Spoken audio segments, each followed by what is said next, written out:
Well, once again, good afternoon, everyone. My name is Michael Tipton. I'm the president of the Blue Cross and Blue Shield of Louisiana Foundation, and I'll be introducing our next panel as well as moderating our discussion here in a bit.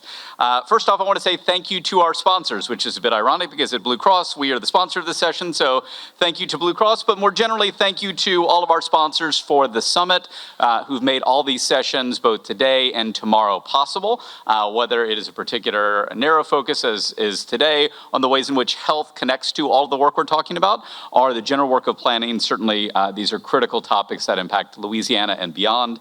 And so we certainly appreciate all of our sponsors who help to make today and tomorrow possible. So by way of just a brief bit of background about us, the Blue Cross Foundation is committed to improving the wellness and well-being of the people of Louisiana. We do that through grant making, we do that through policy, we do that through the various programs that we operate. And one of the things that I learned coming from the world of education to the world of healthcare is in healthcare, people increasingly talk about what they call the social determinants of health.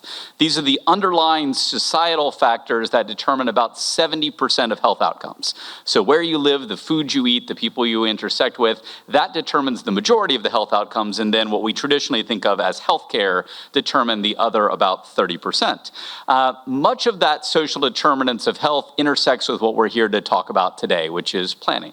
So the ways we design spaces, the ways we design communities to be able to intersect and support people. And much of that work is academically known, but the real questions become how we're going to put that knowledge into practice. So that is our lead-in to today.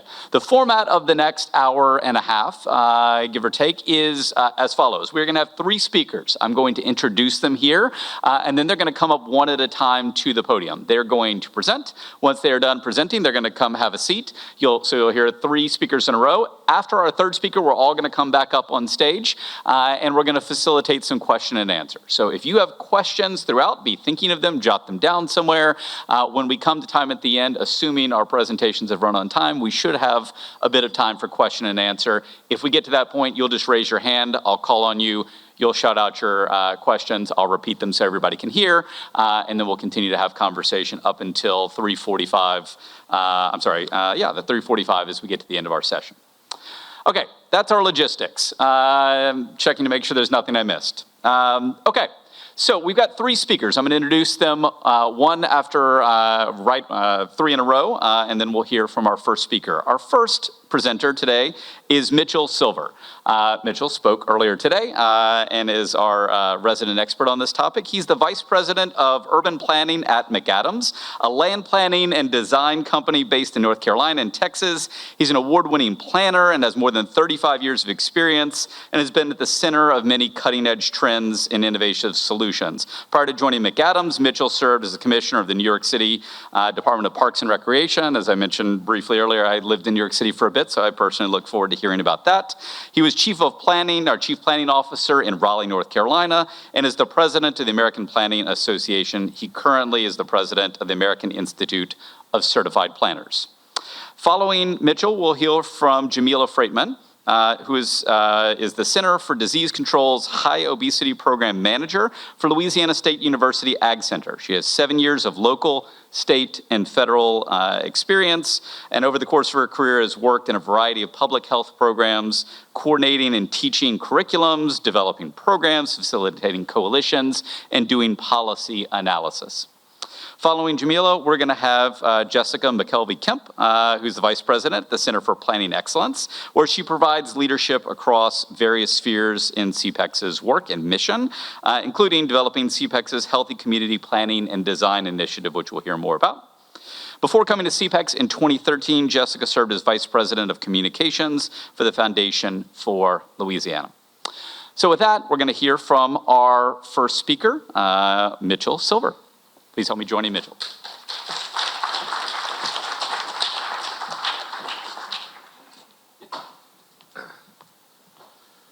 Good afternoon, everyone. It's a pleasure to see you all. I forgot I used the same slide for my keynote this morning, but since I use the same slide, let me introduce who is on the slide. Since I travel a lot, my family travels with me. So you're looking at my wife wearing the green dress, my sister, and my daughter. So they're in New York. Like I said, I take them wherever I go. You can do because that's how I make sure we stay close. And they're in Riverside Park in Manhattan. So as I begin, just want to share with you, I'll be giving my perspective as both Parks Commissioner, but also Planning Director. In both roles, really understood the importance of public health in the work that we do. And as I shared this morning, I looked very deeply in our code of ethics because to me it guides our values and aspirations for what we do as professionals. And so what I found in my research as I looked at the planning ethics, I was stunned. Out of all the other allied professions, the one planners are most associated with or tied to happen to be the public health professionals. We are so connected as a profession that over time I've even gotten closer as I do multidisciplinary work to make sure I include the public health professionals. Now, I encourage all of you, if you have a chance to read it. As I said this morning, this is 34 pages of pure inspiration. And just to read it, it starts to show how public health professionals are not just concerned about the conditions of land, but also general public health, but also individual public health. So to me, it's very moving to actually read through this document, and I encourage you, you can download it and read it, but it gives you a better understanding about what this profession is all about. The reason why I say that is that as a student of planning and enjoying history, I wrote a commentary article for the North Carolina Medical Journal. This is something you can download and read it. But this is where I tried to advocate the important connection between planning and public health. And so that's why I said I was not surprised that we were allied, because we basically have a common DNA. And let me share with you a little bit about what's in this article that stated planners and public health professionals need to partner again. About 10 years ago, that wasn't always the case. We were in our separate silos, and we recognized that we needed to come together because the way we built our country, that all sorts of public health issues were on the rise. Obesity in particular, many places don't have a car to go places. And so I was very concerned and kind of went back in history and documented how Dr. John Snow, who was a physician in London, while he was not the first planner, he started to document and pinpoint the source of a disease. At that time, it was cholera. And he was kind of credited with being kind of the first planner, so to speak. But as you track history through time, and 1909, 1910, when the planning profession started to meet, or at least start their profession, it was social reformers, were architects, landscape architects, and they wanted to meet to figure out the way we were planning and designing our cities were literally killing people. Poor sanitary conditions, they wanted to come together. And at these conferences, there were two camps. There was Benjamin Marsh, who really upheld concern about congestion and social issues, and there was Frederick Olmsted Jr., the son of Frederick Olmsted, and he was more concerned about beautifying cities and make them more efficient. And there was a tug of war over the next couple of years until 1916. They kind of pushed the social reformers out and focused on the planning profession, focused just on efficiency and beauty, and the two professions really went their separate ways, only to come back, I believe, in probably the 1980s and 90s, and definitely in the 2000s. So that article is free. You can read it, and you can see why it's important that we share a common DNA, which is why I believe with the challenges we're facing today, we need to come together again. Now, this one is not free.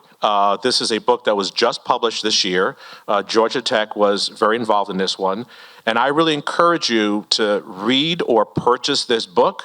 It is packed with loads of information that really transects almost every issue you conceive of about making healthier places. You're seeing the key chapters that are in the book: health impacts of the built environment, designing places for well-being, equity, and sustainability, strategies for healthy places. There's a toolkit, and then there's looking forward, taking action. I wrote a very small piece in that section, which I shared this morning, about parks really being viewed now as part of our healthcare system. So to share with you some of what is in each one of those chapters, this is a section on health impacts of the built environment. So some of them are quite obvious, but maybe some of them are new to you. Physical activity, food, nutrition, air quality, injury, and violence. And it has a huge impact on the environment and the built environment about how we design our public places. Of course, mental health and well-being. COVID really brought that to the forefront. Inequity and gentrification in urban health. and then healthy places across the lifespan. As my friend Gil Penalosa will say, from 8 to 80, we should be watching how people have an opportunity to live healthier lifestyles. The second chapter deals with designing places for well-being, equity, and sustainability, something both on the planning side I'm quite used to. We look very carefully at land use and transportation. We heard earlier today a speaker on transportation about why that is critically important. Our homes, our workplaces, our schools, contact with nature. I think now we all know that there are now doctors that will give you a prescription to take a walk in the park. They call it, I think it's called, it's RX, where they just send you out. And I tell people, don't take a mental health day, just take a walk in the park. Be in the park for 30 minutes reduces stress and anxiety. And I'll never forget when I worked in Central Park and I watched people walk off of Fifth Avenue, I would literally see the anxiety drip off of them as they walked into this beautiful green oasis. And then climate change, which we covered throughout this conference. Then strategies, the toolkit. So there are things in here about healthy behavioral choices, legislation, policy, and governance, which I know that CPEX is very involved in, because you want to make sure that is our key tools to creating healthier places, community engagement, and then how do you measure and assess and certify healthier places. I know when I was in New York, when we did the Community Parks Initiative, if you were here this morning, you saw some of that work. We teamed up with the local public health school to kind of track over time the health benefits of those that got to appreciate and enjoy those transformed parks. And it was quite impactful. We recognized how it really changed the way they lived their lives. And then looking forward, the next generation of healthy placemakers, we always want to make sure that we are mentoring and engaging the next generation so they learn from us about what we should do right and avoid what to do wrong. Technologies, and then COVID and the built environment. Although COVID is waning away, there are still after effects and aftershocks people are still dealing with. It's not uncommon that most people are not wearing masks, but there are a large number of people that are still wearing masks. And as I said this morning, we need to really, really watch carefully our children who dealt with this isolation for a number of years. So there will be some rebounds or impacts, at least emotionally and mentally, from COVID. So when I was president of the American Planning Association, we put out this document called Sustaining Places. And our focus was to really talk about what core elements should be in every comprehensive plan. And as you see number 5, we felt that healthy communities should be part of it. Now, when I was planning director in Raleigh, there was this desire to create a whole chapter on health. And I said no. The same thing about sustainability. Health is so important, as you saw from the previous sections, it needs to be woven into everything that we do. It cannot be isolated or separated. I think that's what happened with the professions. And so healthy living should be embedded in transportation and land use and housing and community services and parks. It should not have its standalone chapter. And at the time, I think you may recall, there was a rise of the health impact assessments, and I felt that too should be embedded in all the assessments that we do. I understand there was a heightened focus, but everything we do is interrelated and integrated, so I certainly avoid doing silo-type work.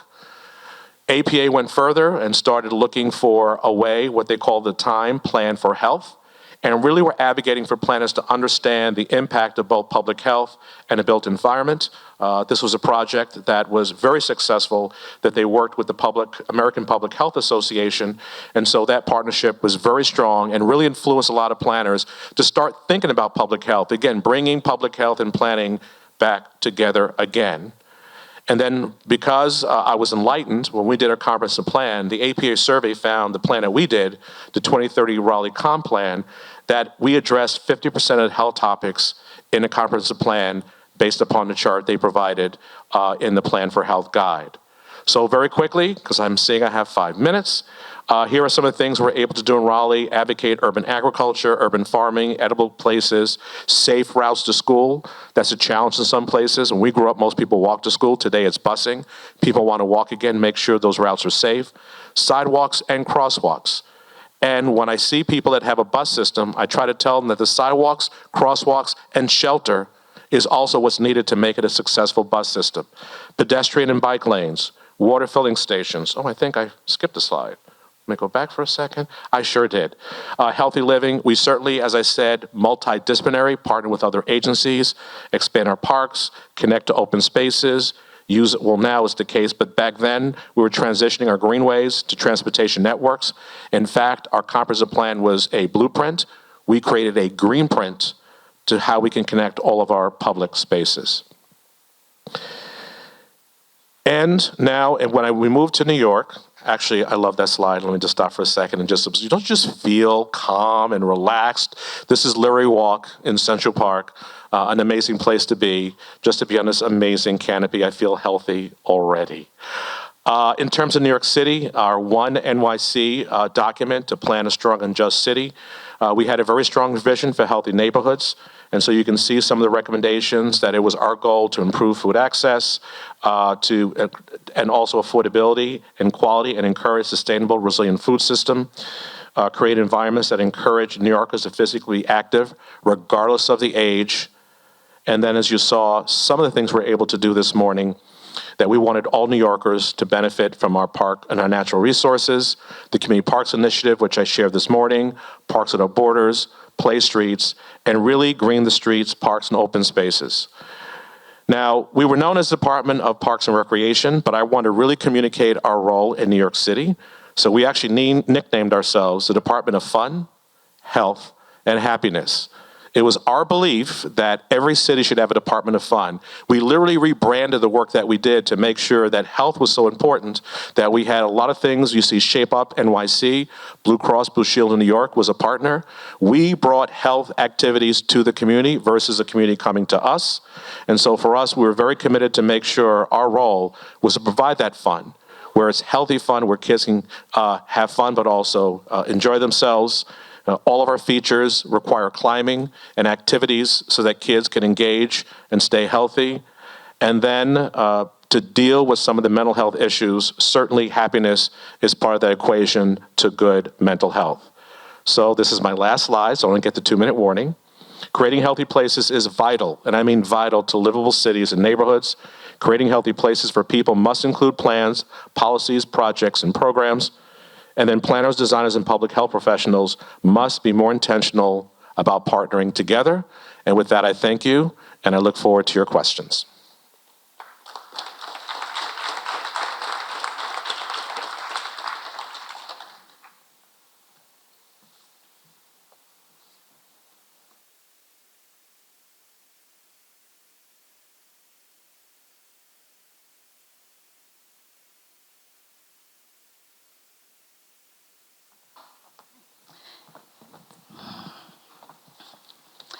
Good afternoon, everyone.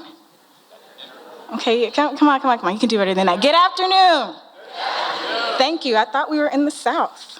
All right. So I am Jamila. As he stated, I am the CDC High Obesity Program Manager at the LSU Ag Center.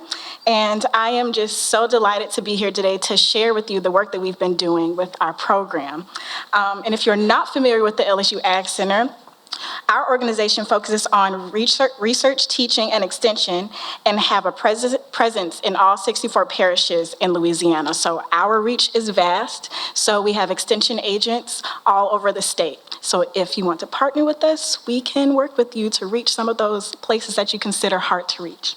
So just a little explanation about this picture, because I'm going to do a little shameless plug. I took this picture.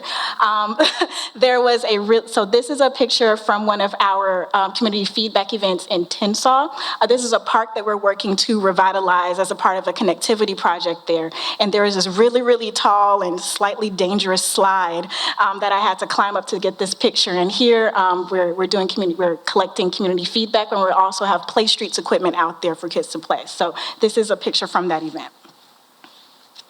I also want to shout out my team, including our fearless leader, Dr. Denise Holston, who is the PI of this grant, as well as our team, and some of them are here as well. We are a small but mighty team who work tirelessly to achieve the success in our target communities. In particular, our extension agents are the backbone of this project. And as a city girl from Atlanta, Georgia, and shout out to the recent election night that we had last night, yes, thank you. I am thankful that the majority of our agents were born and raised in the communities that they're serving. And this has helped us gain relationships and trust of the community members to move these projects forward. Sorry. So to give you a little background about our HOT project, back in 2015, the LSU Ag Center entered into a cooperative agreement with the Centers for Disease Control and Prevention, or CDC, and this is known as the HOT program. The purpose of this program is to implement policy, system, and environmental change strategies to improve the nutrition and physical activity environment of Louisiana parishes, 6 of them, with an obesity rate over 40%. 4 of these parishes are located in the Northeast Delta region of the state, and 2 of them are located in the Southeast region of the state. Our nutrition strategy is not just focused on encouraging people to adopt healthy behaviors through behavior change, through nutrition education. It's about improving the food system to increase access to healthy food. This includes supporting farmers markets, healthy retail programs like our Go Shop Healthy program, and working with food pantries to increase their capacity to store more healthy items such as fresh produce for their clients. And the physical activity strategy that I'm going to focus on today focuses on improving the built environment for walking and biking. So this is a demographics table of all of the parishes that we're working in. And as you can see, residents in these target parishes experience high rates of adult obesity, poverty, food insecurity, and physical activity compared to state statistics.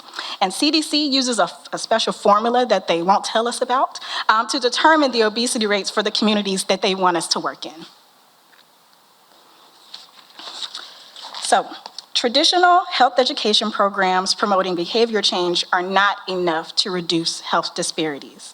What CDC has tasked us to do is to connect public health interventions to community development or planning to improve health outcomes. Now, public health professionals have adopted the social determinants of health framework, which was mentioned before, to advance health equity and reduce health disparities. The CDC defines SDOH, or social determinants of health, as conditions where people live, learn, work, and play that affect a wide range of health and quality of life risks and outcomes. And this includes housing, transportation, racism or discrimination, income, access to job opportunities, and clean air and water, just to name a few. So what I really, truly love about my job is that the community members get to decide how the funding that we have will be used to improve the built environment in their community, within limits, because we do have, guidelines and things that we have to follow. But our agents work with partners to develop grassroots coalitions, including youth coalitions. You cannot underestimate the power of youth voice. And I'm so privileged that we get to work with them to teach them how to advocate for the change they want to see in their communities. And so here are a few pictures of some of the coalitions at work. This at the top, this is the St. Helena Farmers Market. So if you're ever going through St. Helena or in Greensburg, please stop by on Fridays. And here are some other pictures of some visioning sessions and other sessions. And here are the youth at work, really doing some assessments and working together to prioritize the changes that they want to see. So through our partnership with CPEX, who have been extremely essential partners with us to help us get these things done, visioning sessions were held with community coalitions to prioritize areas in their community that need improvement. And they helped us develop complete streets recommendations based on that feedback. Community members also participate in walk audits, demonstration projects, and community events that are used to get feedback and input for the connectivity plans that they're going to work on. So I will talk about a few of the accomplishments and success stories that we've had as a result of all of the work that we've done over the past, I can't even tell you how many years. So, in St. Helena Parish, particularly Greensburg, Louisiana, we started working with them back in 2015, and this was during the first iteration of this funding, and that time it was called 1416. Our current grant is called 1809, and the guidelines and parameters have changed a little bit, but the basis of the work is still pretty much the same. And so if you look fairly closely. You can kind of see Jessica on the far right, Jessica Kemp, there at a visioning session in St. Helena. And so what they did, this was a connectivity project that they did around the courthouse to connect some of the destinations in their area. There's a bank and some other local businesses. And if you look at the second picture, there's a man walking. This is a part of the demonstration project that we did. This is temporary paint. And so before this was here, all of the cars parked towards the grass line, and there was no place for people to walk safely when they get out of their cars. And so we also added a crosswalk as well. And so now this project was completed in 2019, and we've also added bump stops as well as handicap spaces that were not there before. They did not have handicap spots before we did this project.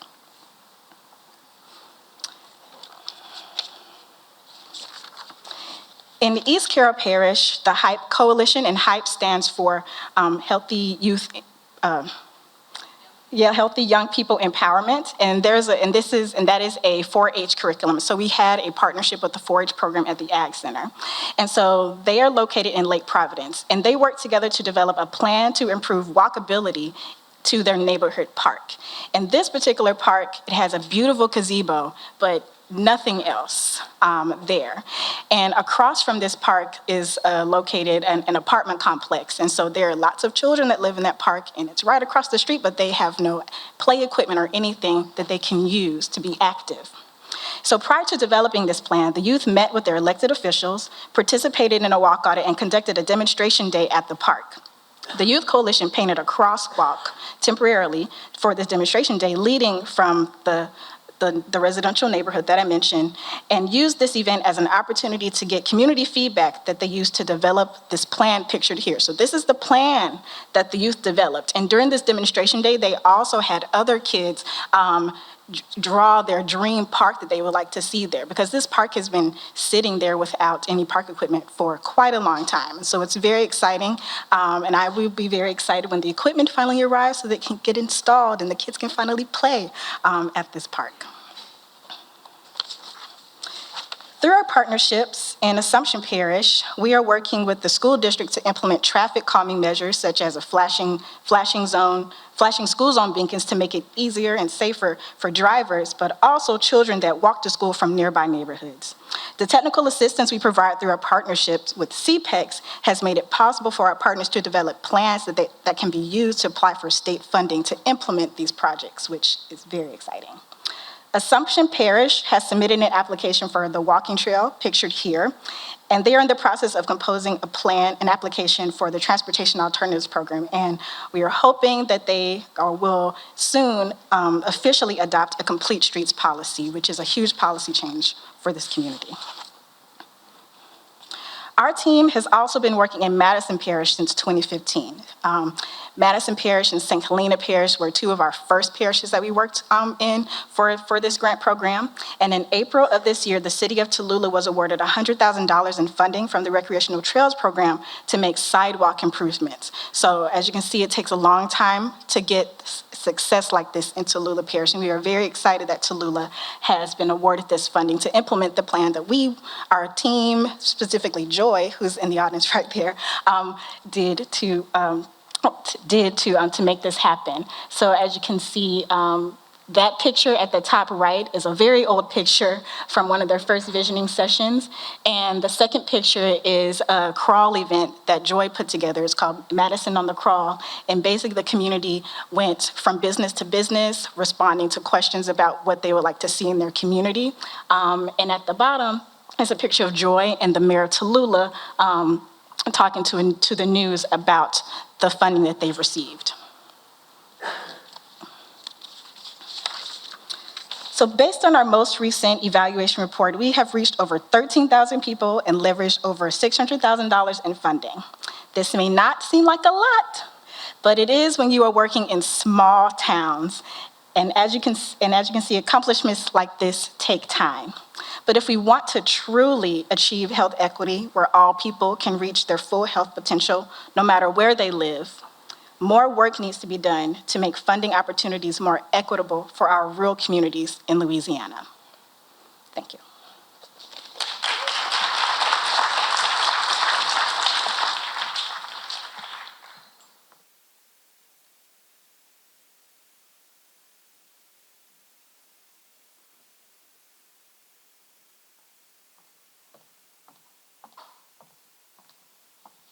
Hello, everybody. Thank you to Mitchell and Jamila. I'm Jessica Kemp, and I'm getting closer to the microphone. I'm really glad to be here, and I'm glad to be giving a presentation in person instead of looking at myself on a computer screen, and really glad to see some familiar faces and also be meeting new people. So thank you, everyone. My presentation is going to cover a new publication, and this is the session to be in if you want to put together your holiday reading list, because Mitchell has a new book, Making Healthy Places, which you saw, and CPEX has a new publication available also, and I'm going to give you a little sneak peek today. So this guide, Building a Healthier Louisiana, I was kind of thinking about it during the previous two presentations, and I think it really kind of straddles the space between the book that Mitch talked about, Making Healthy Places, which I've read a lot of, not all of, but I'm getting there, is an excellent, thorough, professional practitioner piece, and Jamila just talked about a lot of the great work she's doing at the community level. The guide that we have been developing with support from the Blue Cross Blue Shield Foundation of Louisiana, thank you, is a resource for communities that's meant to be accessible to help introduce them to the principles that Mitchell covered, and also get them started on some of the types of work that Jamila just described in her presentation. So we're really looking forward to being able to make this available to Louisiana communities and empower them to start making some changes for better health in the places that they live. So, let me see before I jump into an overview of the guide, I do want to take a step back to mention how it fits into a larger body of work that CPEX is developing. There we go.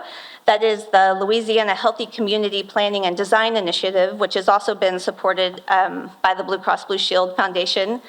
And this is a larger initiative designed to reintegrate, as Mitchell was talking about, the practices of planning and public health in Louisiana so that we can leverage the considerable power of planning to address Louisiana's also considerable health needs and disparities. The initiative's 3 goals are outlined here. The 3 big pieces are: 1, increase awareness and understanding of the connections between social determinants of health, the built environment, and the ways that planning and development decisions impact community health. The second piece is to provide evidence-based decision-making support. We're working with Blue Cross Blue Shield's data analytics team and Tulane, as well as the Louisiana Public Health Institute, to develop research that will provide insights about how specific changes to the built environment impact specific population groups, kind of recognizing that one size doesn't fit all. Our hope is that this information will help ensure that we are making the best use of limited resources when we're planning and designing neighborhoods and communities. The third big piece is developing a methodology and practice of actually integrating health data and goals into planning processes.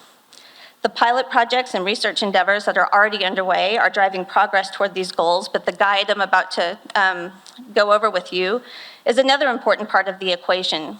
It will be a tool for raising awareness, starting conversations, and catalyzing community planning that focuses on, or includes a focus on, improving health outcomes. Okay. All right, so back to the guide. Again, the title is Building a Healthier Louisiana, a Guide for Communities. It's laid out as a booklet, but we also have a website that's waiting to go live that will offer all the same content, plus links to additional resources and updated data as it becomes available. Each chapter is relatively short, and there are lots of pictures, so don't be intimidated by an actual book.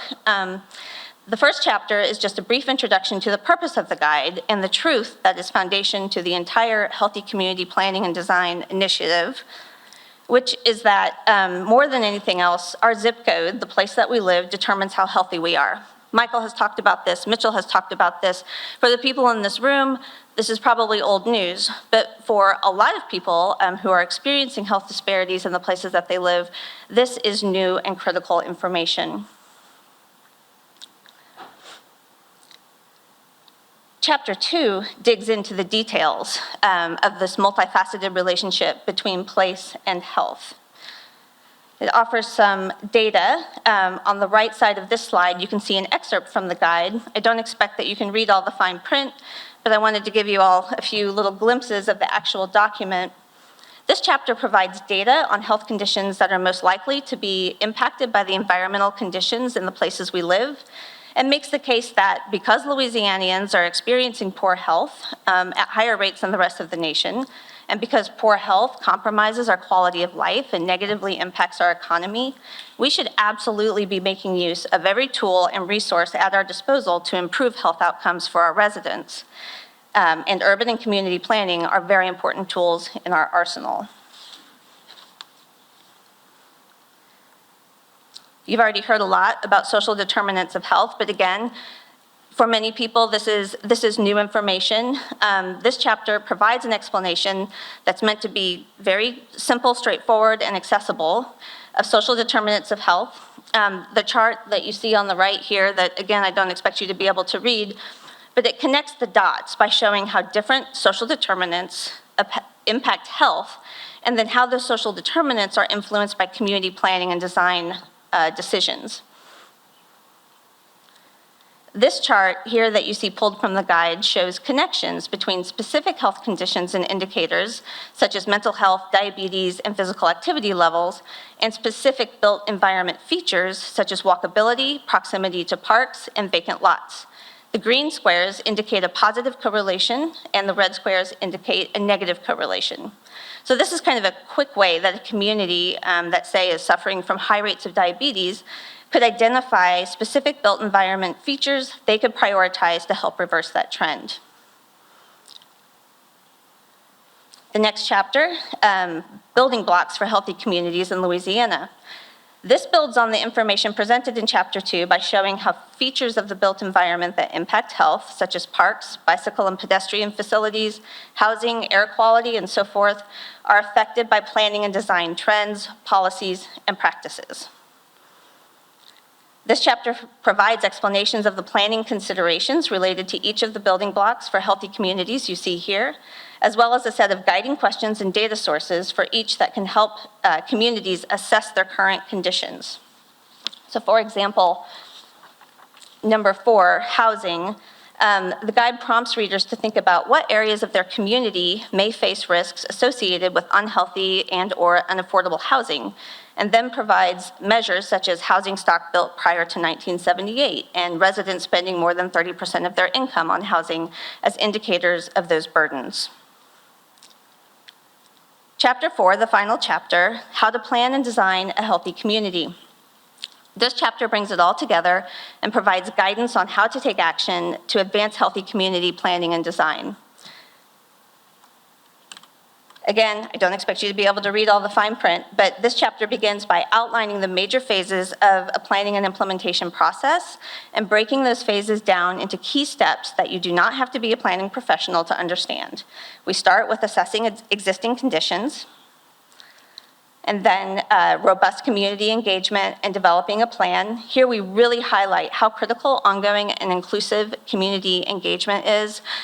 Jamila talked about how the community coalitions and the youth involvement have been so critical to creating momentum and energy for implementation of the plans that they've put together with the communities that Ag Center is working in. And earlier on stage, Andrenica Morris made the excellent point that you may think it's your boss or your elected officials that you have to convince, but really it's community. You've got to connect with community to share knowledge, set goals, and work together. So we provide a lot of options for community engagement, ways that you can make sure that your engagement is robust and equitable in this guide. And then on to prioritizing, implementing, and monitoring. We also include a few case studies and success stories, mostly drawn from Louisiana, to provide some examples of how community-driven efforts are already making a difference and to demonstrate that this is possible. So what's next? Your input. So I just gave you a very high level of this Building a Healthier Louisiana. Here's, if you guys can see, here's the actual thing. You'll see at the top it says draft, review, copy. And we're this close, but what's missing before we finalize the content and start disseminating this guide and sharing the web resource is some additional input.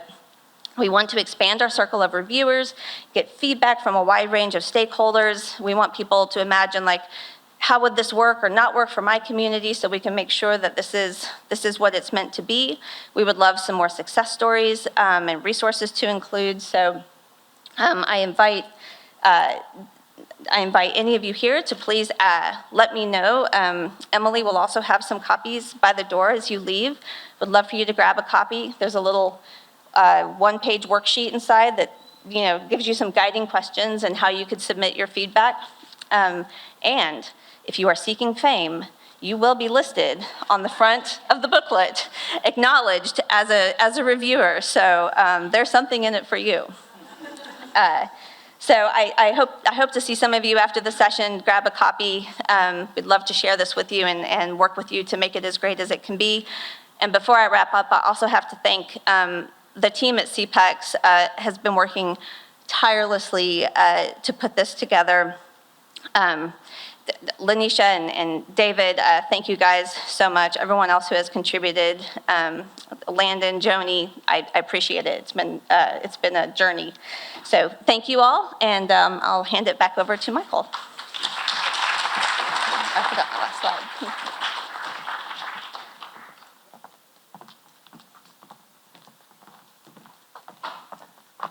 Okay, we're shifting locations, but now you've got all of us back up on stage. Thank you to each of our speakers for your comments, and we are running right on time, so we actually have some time for a conversation. I've got one or two questions pre-listed here. Be thinking about the questions you all want to ask. It is a bit bright up here, so you'll have to probably wave your hand, not just put it up, but we will call on you, and we look forward to getting to your questions. So this question, I'll start with a question for you, Mitchell, as well as everybody. You talked about how planning and public health have lived in separate silos for a long time. How do we go about bringing those two things back together? So we got people in the audience who are from planning departments, who are from cities. We've got people who work with nonprofits. Where do we begin? What are some tangible steps that can begin sort of pushing these two very related topics back together in practice? Well, one is that you have to start reaching out and recognize that everything you do has a public health intersection. I share with you the built environment, what we do, and so either your town or the county or the region has some public health entity that you can collaborate with, but you have to understand when you do your work, there are implications to public health, and all of you need to be educated. But the public health professionals, as I told you, we have the common DNA. They're speaking our language, and so you have to go out there, form those networks, form those partnerships, and I can tell you the work that you do will improve a lot better. As Jamila talked about, having access to parks, sidewalks, and understand the difference between urban, suburban, and rural. Everyone has access to public health. The impacts may be different, but those public health professionals, like I said, if you read that guide, their code of ethics, so to speak, it will give you deep insight about how you can form those connections. So first, I would start with reading that publication that the public health professionals put out, and then seek them out. Believe me, they will appreciate it, because I first got enlightened going to a lot of sessions with CDC and understanding how the built environment were hurting people. How we built our cities, our towns, America was unhealthy, and so they had knowledge I did not have. I prefer and encourage collaboration and multidisciplinary approach. So I would look for them, find them either as a governmental agency, quasi-governmental, or some organization you can partner with to do better work. So I would start there. Jamila, Jessica, do you have thoughts? Go for it. One thing that comes to mind when he was speaking was there's this thing called health and all policies approach. And when you think about that, there are policies that we may not even think about, or laws that impact our health. One of them includes seatbelt laws. Every time you get in a car, you put on a seatbelt, because if you don't, there is a chance that it will You could get into an accident, but it does impact your health. It does. It is a prevention measure, putting on a seatbelt. Also, traffic lights. So these are just kind of simple things that is just an example of what kind of health in all policies looks like. And it's just everyday things that we may not even think about that impacts our health. But I do agree, partnerships, non-traditional partnerships. The ACT Center has never, worked with the DOTD before. And this is a new partnership that we have fostered thanks to our physical activity specialist, Jessica, to really reduce the inequities in the funding for rural communities. So partnerships for us is very important. Thank you. I can add a practice as part of our initiative. As I mentioned, one of our goals was to develop a methodology and practice, and we had the opportunity to incorporate what we called a health layer into planning processes that were already underway. And just like you collect economic data and housing data, transportation data, when you're putting together a plan, we added health data. And using publicly available data, we were able to see, where do certain health conditions overlap with, transportation deficiencies, high poverty rates, and you get a sense of, it's just another data set, but it's very relevant to inform your strategies for the plan. And then as part of your community outreach, you ground truth the data, how to understand how the community is experiencing health and what they see as their priorities. That becomes some part of the engagement process and setting goals for what sorts of health objectives they would like to work toward as part of the planning process. And then you develop strategies along with your, or integrated into your housing and economic development and transportation strategies that address those health objectives.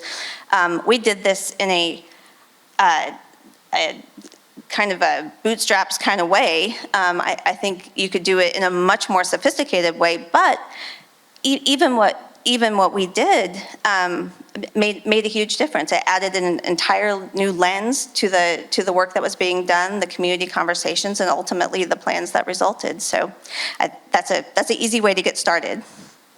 And as a point of personal privilege, before I turn to the audience, I'll say you all should certainly, if you are interested in this topic, engage with your healthcare providers. Many healthcare providers, hospitals, others, all hospitals do community health needs assessments. And when they look at the health issues, they outline a series of social determinants of health, and they start sketching out plans to do that. Those plans are better in collaboration with people who understand planning. Those plans are better people who work in the public health space.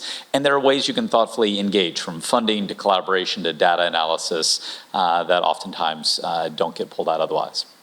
I've got plenty of other questions, but would love to go to the audience if you all have questions. If you do have a question, please raise your hand.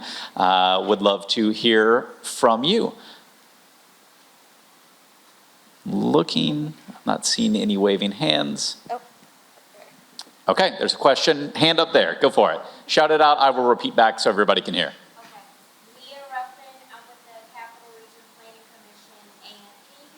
We can. Okay.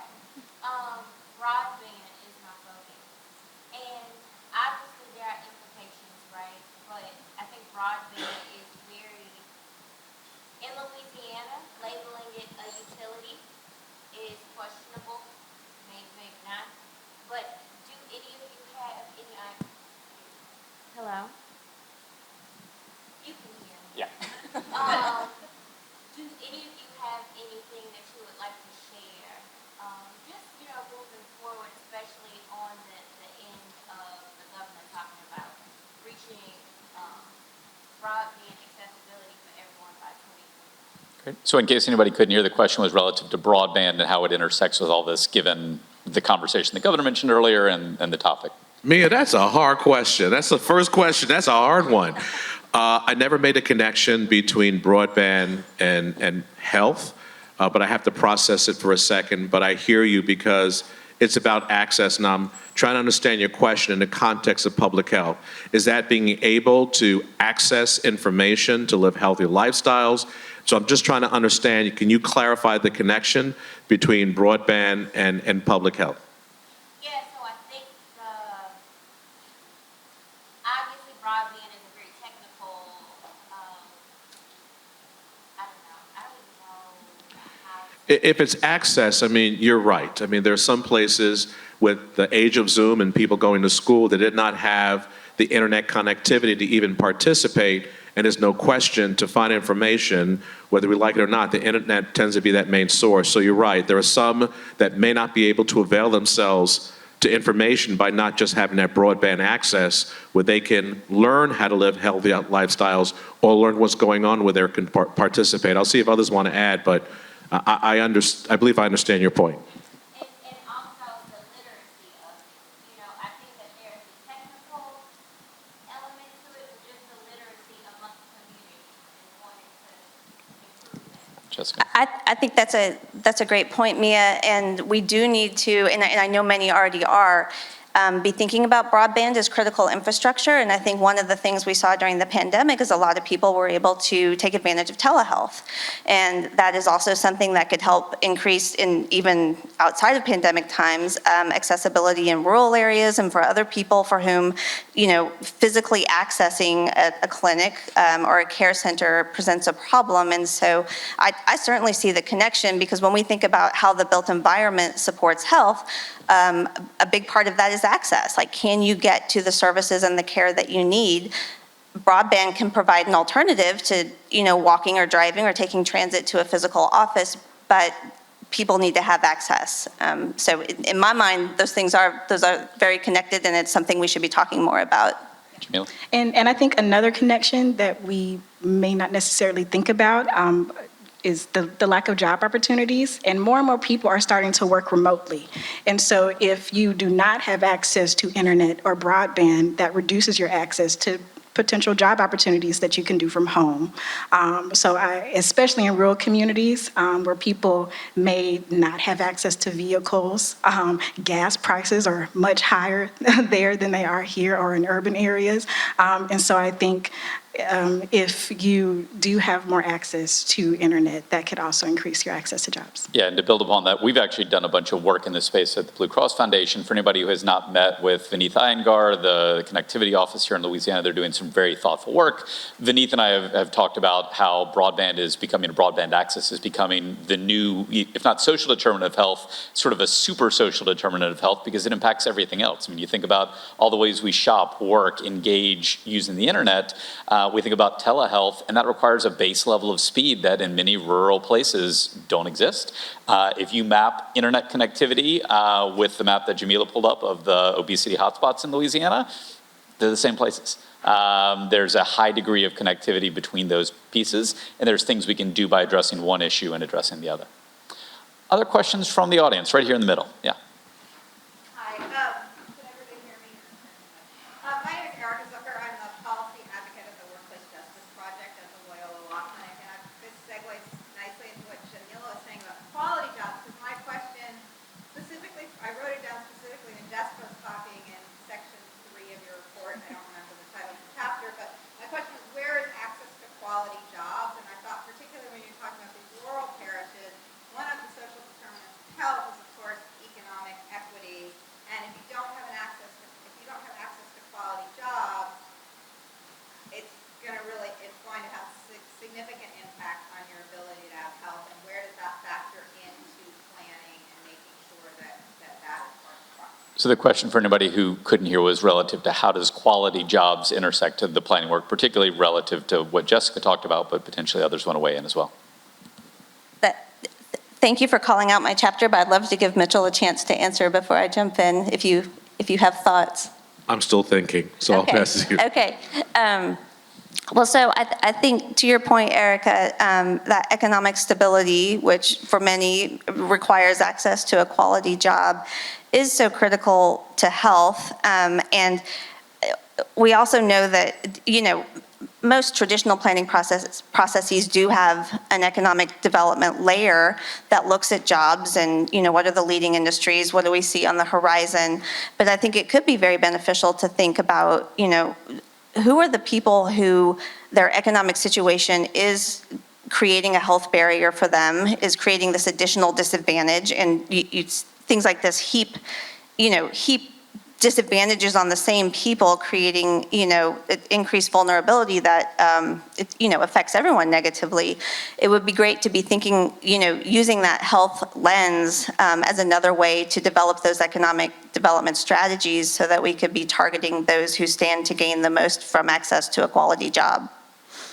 Yeah, I mean, it's a tough question because as you ask the question, I'm thinking about there are some that prefer a lifestyle choice or maybe not a choice and live in locations that aren't in close proximity to quality jobs. I mean, what do you do? Does that person move to the job?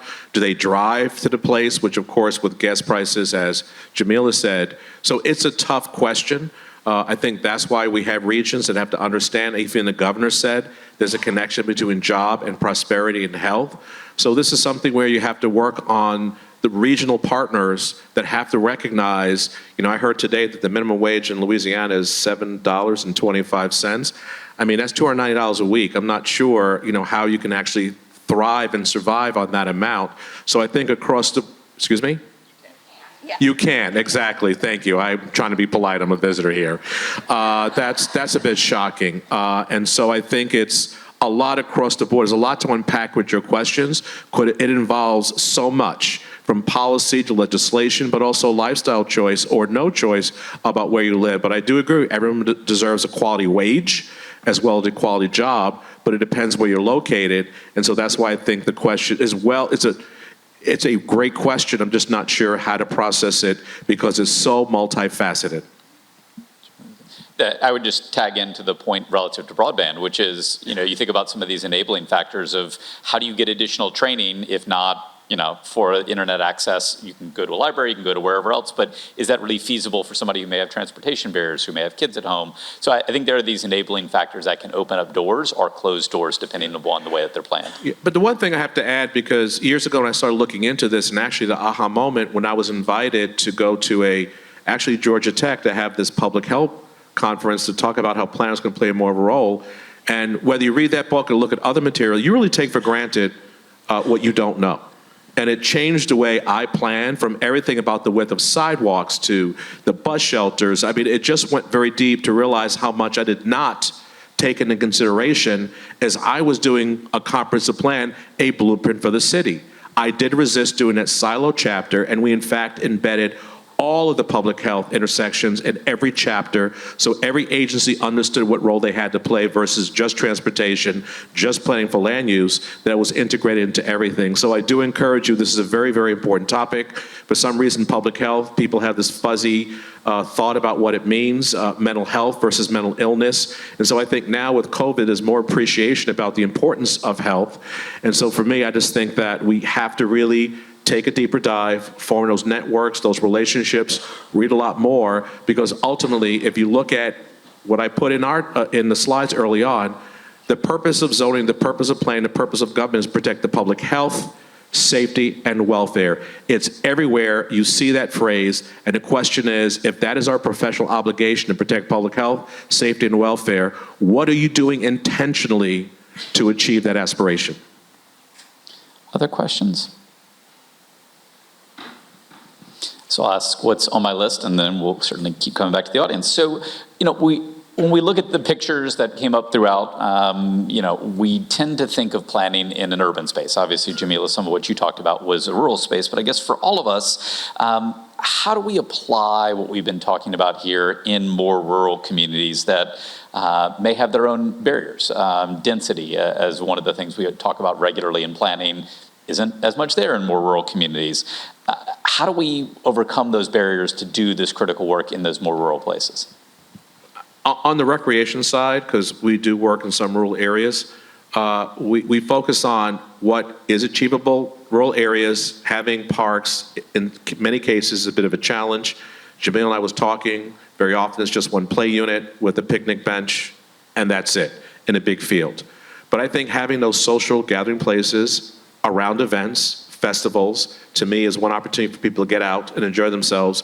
And then greenways and trailways seem to be something very, very popular, but just getting outdoors, for fishing, whatever it is. And so we want to make this clear connection of providing those greenways and trails, because in many rural areas, because a lot of people don't walk, you see obesity levels very, very high.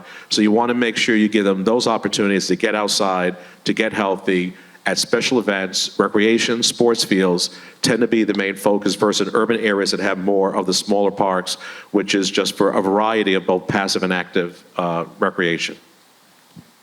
Well, I think that when we think about rural areas, we consider them, generally we may consider them places that are hard to reach. And I do think that puts the responsibility on the people that live in these communities to basically come to us. It kind of blames them for being hard to reach. But I think, through our work, we're really trying to be intentional about meeting the community and the people that live there where they are. So, like he said, events are very essential to how we're able to get equitable feedback. We kind of realize that although we may want to target a certain area, the people that may live in that area are often not included in the decisions that happen. So we want to go to that community and say, hey, this is what we're planning to do. What do you think? What do you want to see happen? And we're using play streets, equipment, and community events to go to the people and meet them where they are. And really doing this work in rural communities, it's a little bit easier than urban areas because there's a lot less red tape. There's less people to work with versus working here in Baton Rouge, where you have all types of organizations that may be a part of a coalition trying to get something done. And when they realize that, oh, this can actually happen, they will really put in the work to actually make it happen. They're really involved, and they're really they will work with you to make it happen. So yeah. I just wanted to add one thing. I think there's a lot of opportunity for planning in rural communities that's focused on healthy living, and I don't know what's happening now, but a few years ago, pre-pandemic, we had a conversation with the Economic Development Organization in the Alexandria region, and they were thinking of, and I hope that this is still happening, kind of rebranding their rural communities as these destinations, both for vacations, but also for people to relocate, because you get the small town, all the benefits of a small town, and they were thinking about how do we enhance, the natural areas and our amenities to attract this population. And I think now that the nature of work has changed, enabling so many people to have more freedom about where they live, there's a real opportunity for smaller communities to be planning to be a place that people want to live, which could be great for them too, because many of them are struggling, to maintain a tax base that supports their daily needs. So I think it could be a great opportunity for many of Louisiana's small communities in particular to kind of revitalize themselves. And I'll piggyback on that to say it is still happening in Alexandria. That was one of the programs we funded among a couple others, but recreation fellows to sort of leverage the Kisatchie National Forest outdoor spaces as more enhanced quality of life components to pull people in, to be an element for why folks would want to live in that region. I would also shout out, if there's anybody here from North Louisiana, the city of Ruston is a walkable city. Obviously, it's a smaller city, but an effort to make their city entirely walkable as a means to address traffic accidents, public health. We tend to think of it either in sort of open fields or large dense spaces, but certainly there's everything between. And this is not for rural areas in particular, but it could work. In Raleigh, North Carolina, when I was asked to come up with a vision for the city, I was very concerned about an aging population. If you don't know, over 600,000 people over the age of 70 stop driving every year. And there's a sense of isolation. So we started looking at all of our aged out shopping centers and changed the zoning to allow, I won't say the magic word density, but multifamily housing on some of the parking lots in these shopping centers. I didn't realize how much seniors loved it, because they didn't want to live on the outskirts in a senior living facility where you had to bust them in to go shopping. They literally now can walk right across the street or in the parking lot to access all the services. And it wasn't the young professionals who were moving there, it was the empty nesters and the seniors, because I don't have to walk. We repurposed the land. It was the perfect land use. They had all the services they needed in walking distance. So it's trying to put your head on understanding the importance of walking, isolation, which has a mental health impact. It was a small land use intervention. It was a safe place to walk, gave them a great living, and they weren't as isolated because they were surrounded by people. That's what I'm saying, kind of take a look back to see how you can do things to change. And now I think throughout all of Raleigh, most of our shopping centers were transitioned to allow more multifamily living, and now it's just growing, and it's, I don't know if it's a trend here, but it's certainly a trend in North Carolina, where all the towns surrounding Raleigh and the Triangle are now repositioning their aging out shopping centers. And it's great, because now people worried about parking. No, they're not parking, they're walking, and it was just a win-win across the board. Well, can I just to add to that, I do think that is relevant to rural communities. There is one community you visited in Tensile, I think it was Newellton. They referenced it as a senior community. And in other communities that we worked in, I see people riding down the highway in their motorized wheelchairs. Exactly. Crazy, right? Yeah. So because there is no infrastructure for people in wheelchairs, or at least motorized wheelchairs. So yes, I do think using those type of interventions in rural communities, especially for the aging population, and a lot of the aging population in these areas are taking care of their grandchildren as well. So I think that's another thing to consider. Good time for one more question. I think I saw a hand right down here. Hi. So when you're bringing up an example that reminded me of about a decade ago, I moved to Greenville, South Carolina, and I lived in one of those multifamily. Not the senior housing, the multifamily? I don't want to say it's a senior housing, but let's just say I was getting older. But I had a young kid at the house. Anyway, the point I'm making is that it was exactly that. It was great for me, and I'm sure it would be even better for somebody who was at that stage in life. But it was designed from the outset by the developer.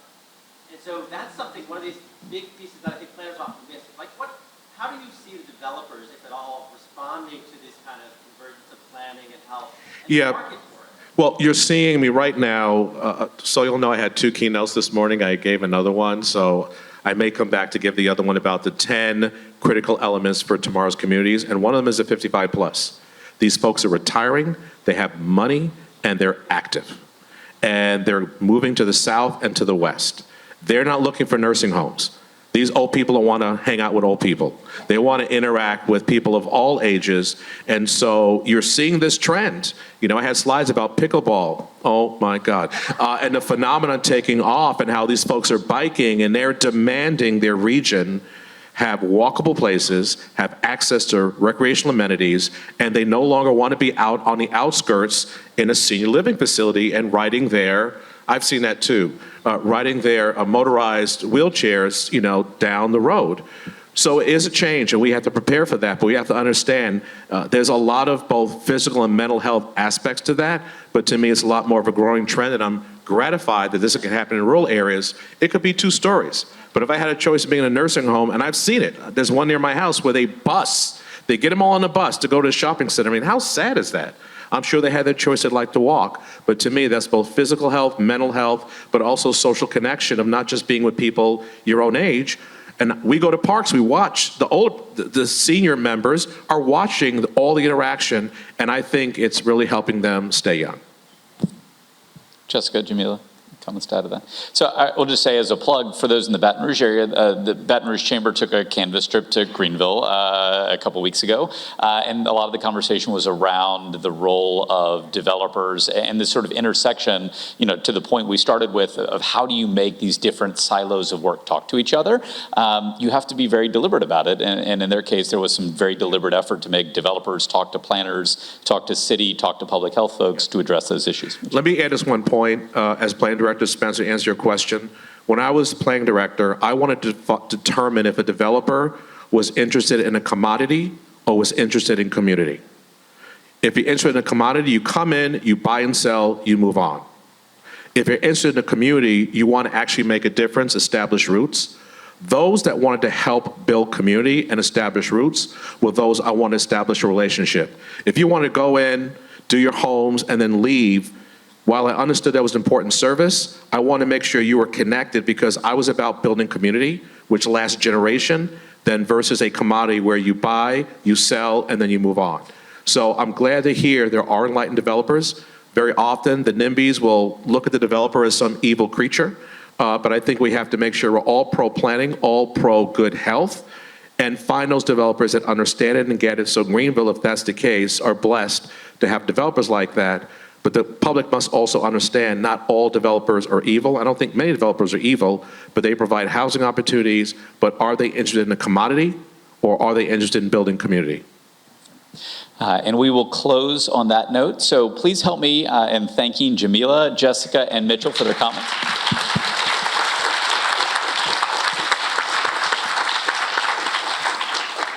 And as we'll close with housekeeping notes, so we are headed to a break, so you can meet all of us and others out in the lobby. You should certainly grab copies of the toolkit that Jessica talked about on your way out, and then we will all be back in here at 4 p.m. Thank you all very much.